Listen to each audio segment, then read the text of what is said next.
Good morning, good afternoon, good evening, everybody. I hope you're doing well wherever you are watching this or whenever you are watching this. I know the videos have been a bit sparing recently. I do apologise for that. It's been so busy for me, I hope you understand, as I'm sure it is for you, really. So what I've done for year 10s who are going to be studying this very soon and year 11s who are going to be revising this for their mocks probably now, I've put urban issues and challenges into one full video. Now, to make this possible, I haven't got the time to cover every single detail, every single stat. I just can't do it, okay? So if you want a grade 7, 8 or 9, realistically, you're going to have to revise beyond this video. So that means to look at the numbers involved in some of my points and look at the specific examples. But as a general overview, if you know the stuff I'm about to say to you, that will get you a pass. So it's useful for every single person here. If you want to look at this and just revise the key concept, to play it, to watch it back over and over and over again, I hope it is incredibly useful for you, particularly those of you in year 11, of course. So urban issues and challenges, I did a little video about 2 videos back introducing the topic and looking about what's going on and what some key words mean and all that stuff. So you are going to be learning about 2 examples. Now around the UK, people learn about Lagos in Nigeria. People learn about Delhi in India. Now, the case study chosen for the school, where I taught at, was Rio de Janeiro. Don't forget that's not an NEE; it's a city. So your actual case study for your NEE is Brazil, but Rio is the chosen city. And if you're asked for a city, it's Rio de Janeiro. So first of all, we have to look at why Rio is important. So why has it been chosen as your case study? So Rio is important in many different ways and many different scales. So firstly, it's important regionally. It's important too, in terms of central Brazil. It's important for people who live in Rio. It's important for people who live just outside of Rio. The amount of money it makes, for example, from tourism, for people who run hotels, restaurants, bars there, for people who want to sell timber from the neighbouring Amazon and take it to Rio. It's important, Rio, for trade. We'll come on to that a little bit in a moment. So it's important regionally. It's not the capital of Brazil. People think it is, but that's Brasilia. It's very, very important for the economy of the local area, but also it's important for the economy nationally. So Rio is not just important locally and regionally, it's important nationally. It's very important to Brazil. A lot of Brazil's trade goes through the ports at Rio. A lot of Brazil's tourists come to Rio. A lot of people who want to visit Brazil go to Rio for Copacabana Beach, for Christ the Redeemer, for other things such as that. It's also important internationally because companies who operate TNCs in different countries, people who work, maybe you speak Portuguese, like to trade, business deals, oil deals, work with the Amazon through Rio. So it's important internationally too. It had the World Cup, it had the Olympics in our lifetimes. So it's very important for the whole world too. It's a wonder of the world. People visit from all over the world. So Rio has that importance too. Now in terms of the city itself, it is divided into 4 sections. You've got the centre, and you've got the kind of north zone, south zone, east and west zone like that. Now it's growing at different rates. There are inequalities here, that's worth saying. Now in terms of how Rio has grown, well, there is 2 ways the population of Rio has grown. One through natural increase, where there's more births than deaths, because it's a developing country, don't forget. And one through migration. Now, who moves to Rio? Well, people who speak Portuguese very much tend to, and people who want to work in oil, maybe in wood manufacturing, things like that, because there's a big market for it. In terms of the opportunities in Rio, there's opportunities and there's challenges and there's ways of managing the challenges. I would break down both your case studies, both Rio and London, into the social, economic and environmental challenges, the opportunities, and what they're doing to tackle the challenges. 3 different things: opportunities, challenges, and management responses to the challenges. So first of all, in terms of social opportunities, there are signs that it's economically growing. There's obviously tourism is a massive opportunity. In terms of challenges, there's a lot facing people who are poorer. Okay, so if you're, for example, working on the docks or in trade or in mining, then yes, there's opportunities for you for money, for jobs, for security, for housing. But with that, and with more people, with more natural increase, with more migration, there's also more challenges. So challenges could be, for example, housing being one of them. Not just the amount of housing, but also informal settlements. That basically means housing that hasn't officially been approved. People building their own place. These often are poorly built. They're often built on like hills, not very well, and are prone to landslides. If there's a natural disaster, they're going to be affected a lot more than they would be if they're built properly. They're not going to be earthquake-proof, for example, or tsunami-proof, should that happen. These houses often don't have electric. If they do, it's not very reliable. Lots of power cuts. The people who live there haven't got access necessarily to all the right amounts of schooling, education, and healthcare. Because don't forget, they've just chosen to build a house here. They might have to move for education, or many kids go without. As a result of the favelas being like the slum-like areas, the areas without a lot of accessibility to such basics like water, sanitation, electric, things like that, people have wanted to move elsewhere, but they can't. They can only afford to live in these certain places. Therefore, the population of these places has become really, really dense, really, really, really busy. So they're not very well built, and often they're away from the tourist areas. So tourist areas, opportunities for hotels there, visit Copacabana Beach, visit Christ the Redeemer, and these favelas are kept further away. It's not out of the city, but on the outskirts of the city, heading up the mountains. In terms of more challenges, as I mentioned, there is a poor amount of access to healthcare for some people. You know, in geography, I always think it's quite good to link it all together. So poor access to healthcare therefore means poor access to sanitation, poor access to sewage, for example. Poor water sanitation, poor sewage systems. If there's more disease, then there's going to be higher death rate, higher infant mortality rates, for example, higher rates of cholera, for example. If you have that, then you're going to have people resorting to crime. So you're going to have maybe people who haven't got access to clean water fighting for it potentially. The same thing being, if they can't pay for it, it means they might not have a job because there's high unemployment here too. Then they might resort to more crime. So high unemployment often leads to high crime rates. So it's like a double lose situation. If they are employed, it's quite often in the informal economy. What that basically means is they're employed, but are they paying tax? No. Have they got legal rights? No. Do they get paid if they're sick? No. So there's benefits to it. It's cash in hand. Like they get paid in cash and don't tell the government, but they don't get any of the rights that come with it. Maternity leave. If you get pregnant, you're going to get paid? No. Okay? So there's pros and cons, but it's not the best. Because don't forget, when you pay taxes, that money goes towards the government, and what that money from the government should go towards is developing more healthcare, sanitation, transport, whatever it may be, water supply, electric, any of those things. There's also big inequalities through Rio, as I've already mentioned. So a lot of these favelas don't have access to education, electricity, and they're generating another challenge in themselves, which is pollution. Okay, so whether that be through the amount of congestion, whether that be through the amount of waste, landfill, things like that, the infrastructure is not in place in many of these parts of favelas. Therefore, you're getting challenges such as environmental challenges. If there's congestion, there's more CO2 in the air, there's poorer air quality. If there's landfill, higher landfill, more CO2, poor air quality, more contributions towards climate change. How Rio's managed this and how well they've managed it is very subjective. So they managed it, some people say, oh, they did really well. Some people say not very well. You might even get a 9-marker asking you to summarise to the extent of which it's been successful. The key case study for this is the Favela Barrio Project.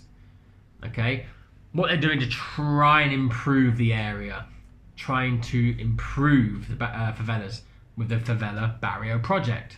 Okay, what this basically was a scheme set up to try and improve levels of crime, try and reduce crime, try and enforce more police, for example. Maybe it's to try and get more people into proper formal sector jobs. It's to maybe increase the levels of sanitation, access to healthcare. How do you get access to things? Well, you increase the accessibility, i.e. you reduce cars on the road, maybe by creating cable cars.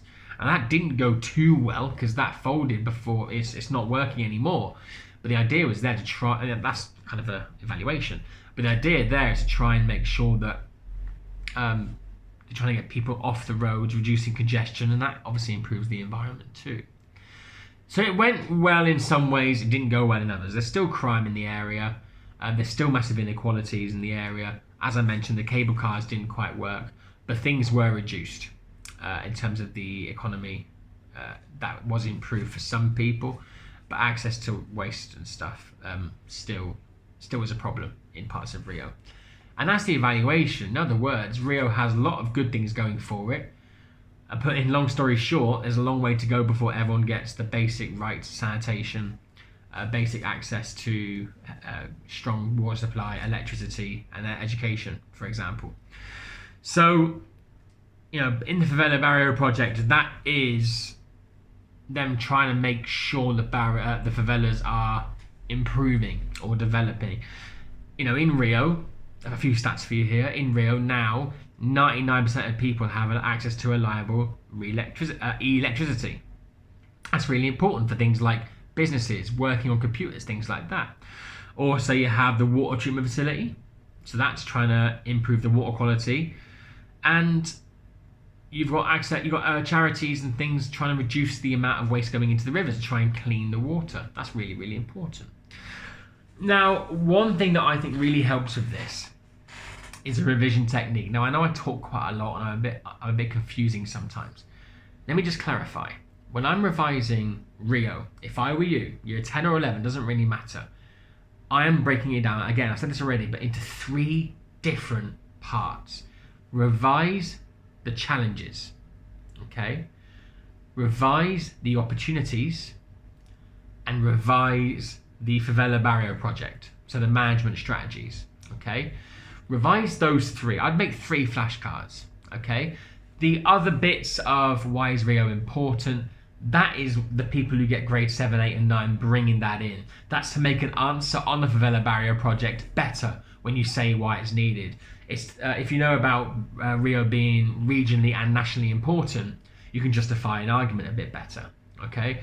But if you know those 3 things, challenges, opportunities, and responses, management, i.e. Favela Barrio project, then you can't really go wrong. Know the key terms, know the case study, and simply put, the more stats you know, the more evidence you know, the more evidence you revise and remember, the better your 9 or 6 mark answers are going to be. Okay. It also helps when revising London, because I'd revise London in a very, very similar way. I started by talking about Rio in terms of why it's regionally important, nationally important, internationally important. Guess how I'm going to start teaching you about London? Well, how it's important regionally. Well, it's very important for people who live in London. A lot of money's been made in London, a lot of jobs are provided in London, a lot of decisions are made in London. That leads on to nationally. So why is it important for the UK? Well, it's the capital of England, capital of the UK. All the political decisions are made there because politics is based in Westminster. That's where all the government is and forms. So it's very important for the country. Also produces a lot of money through tourism for England's GDP.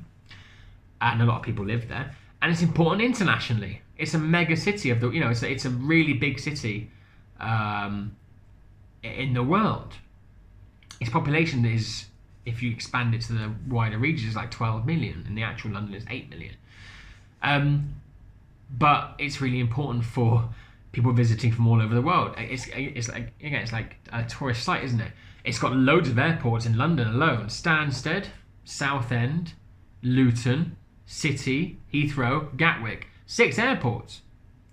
So it's very accessible from abroad. So it's important at different scales. Now, London, again, is not your HIC. That's the UK. London is your city. Okay, so be careful with that one. So the first thing to look at is how it's changed.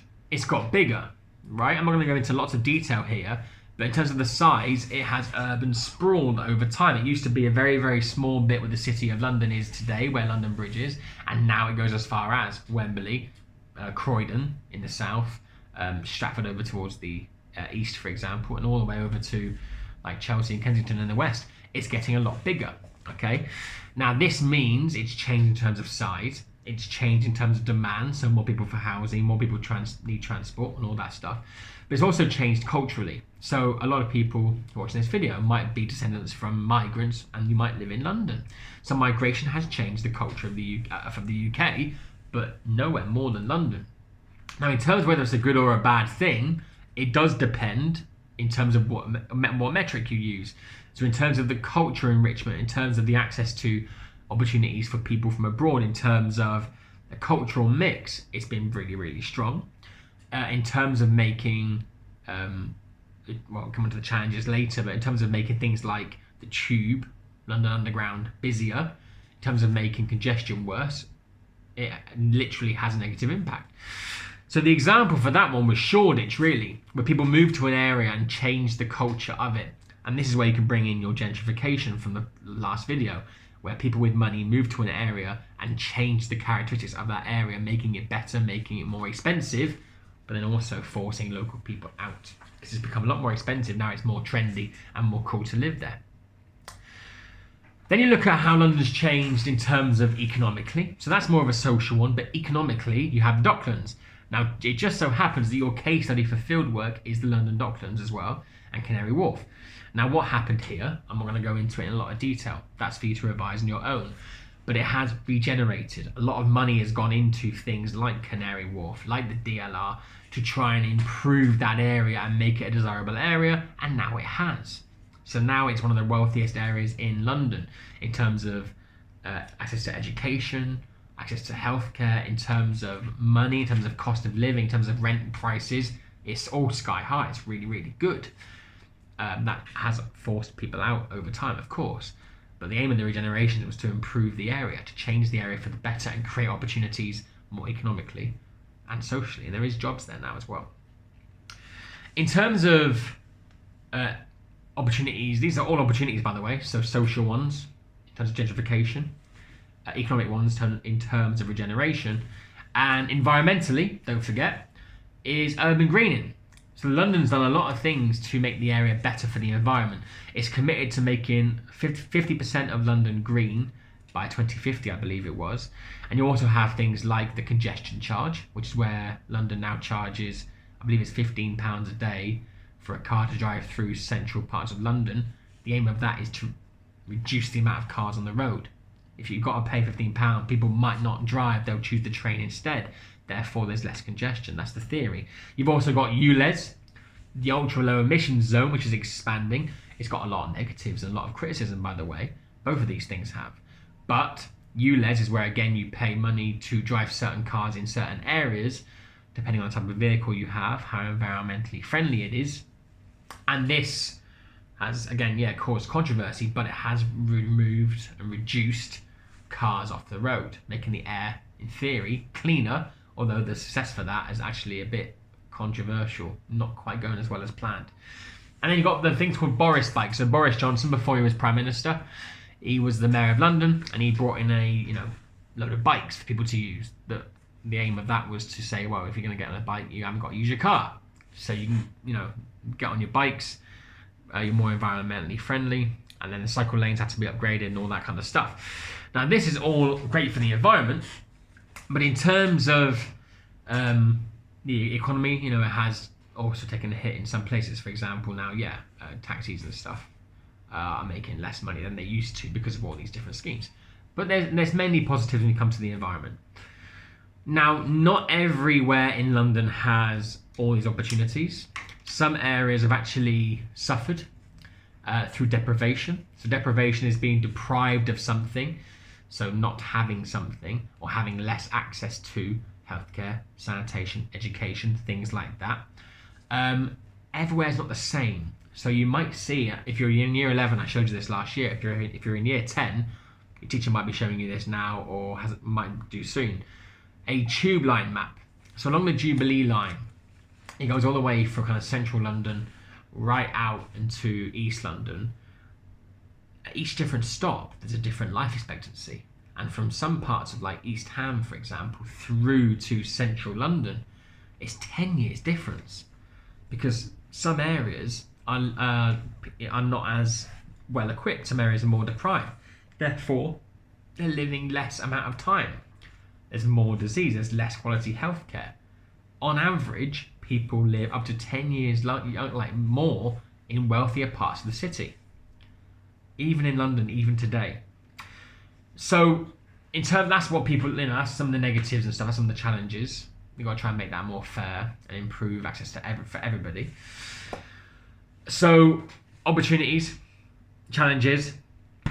Now, the last thing to revise, like I said for Rio, is management strategy. So what they're trying to do? Well, they're trying to develop, trying to improve housing, build more housing for more people so people have more space. And then the debate comes in about where you do this. Do you do this on brownfield sites or greenfield sites? Greenfield, I always revise this very easily. A greenfield site is like a green field.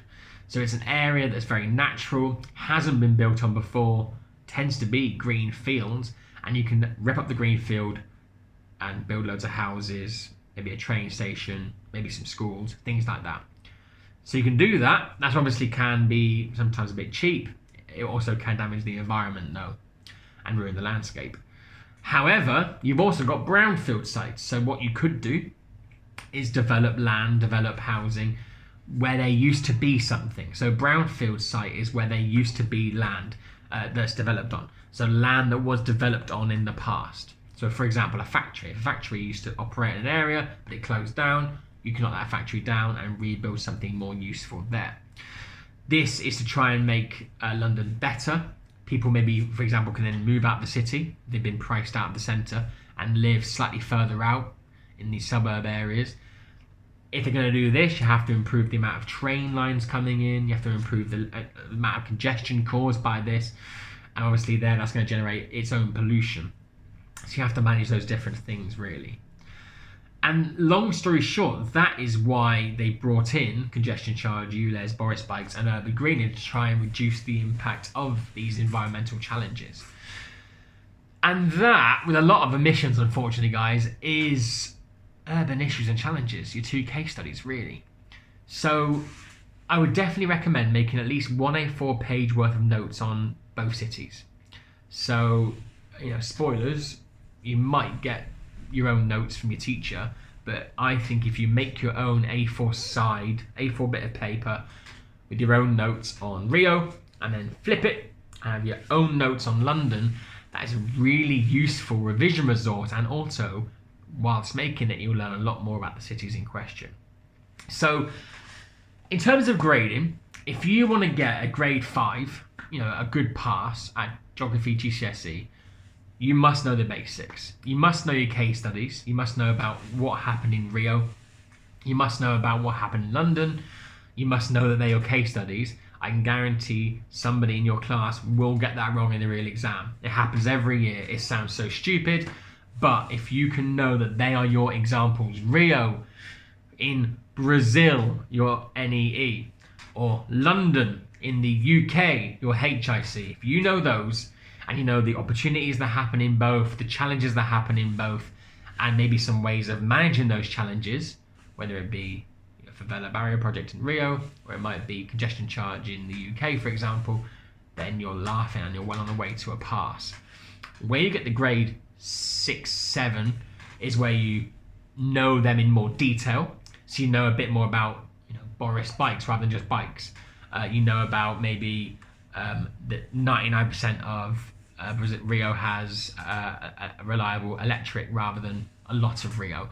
That extra level, more detail, that comes from really detailed A4 notes on both case studies, by the way. And in the grades 8 and 9, that comes from even more detail, so knowing them thoroughly, revising them thoroughly, but also I recommend practicing 9 markers.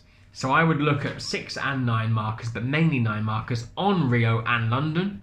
Look on the AQA website, it's right there for you. You haven't got to get your teacher to do it for you. I know I did some stuff for you already, but have a look at the AQA website. Look through all the past papers, find some exam questions on Rio and on London, and practice them and write them. Either send them to me or show your teacher. They will mark them for you. I'll gladly mark them for you if you don't want to send it to anyone else. Send it to me in private. I'll put some details in the comment, in the description, in the comments. But I'll mark these 9 markers for you. If I've got time, guys, I would do it as soon as you do them.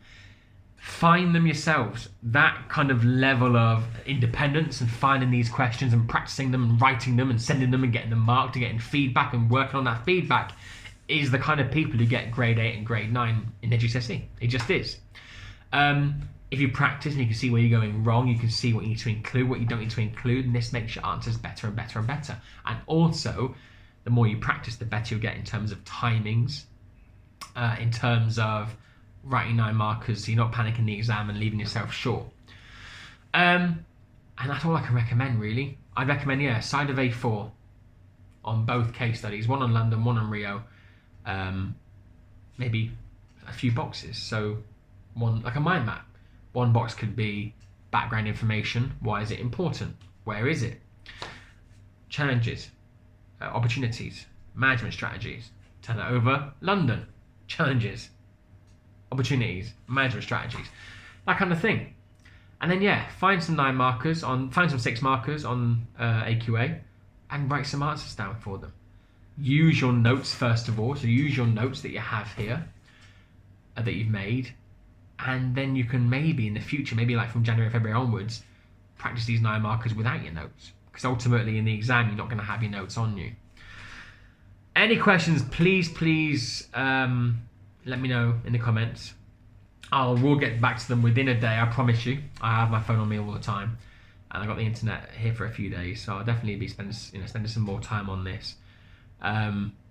But do let me know if there's any questions you have, okay? Anything you want me to mark, please send it my way. I'll put some stuff in the description to help you out with that. Because I can mark it if you want to get feedback from me first before showing your teacher, for example, whoever that may be. Anyway, I'll leave that there. It's a long video. You can re-watch this, watch it over and over and over again, and hopefully with your notes, build up a strong knowledge of urban issues and challenges, because it's probably, I think, the meatiest one out of the human topics. Please let me know any questions. I do miss you guys a lot. I'm really sad I can't be there. I'm sure at the end of the year I'll be popping my head back in. I'm still dead set on doing that. I look forward to seeing you again. Take care, guys.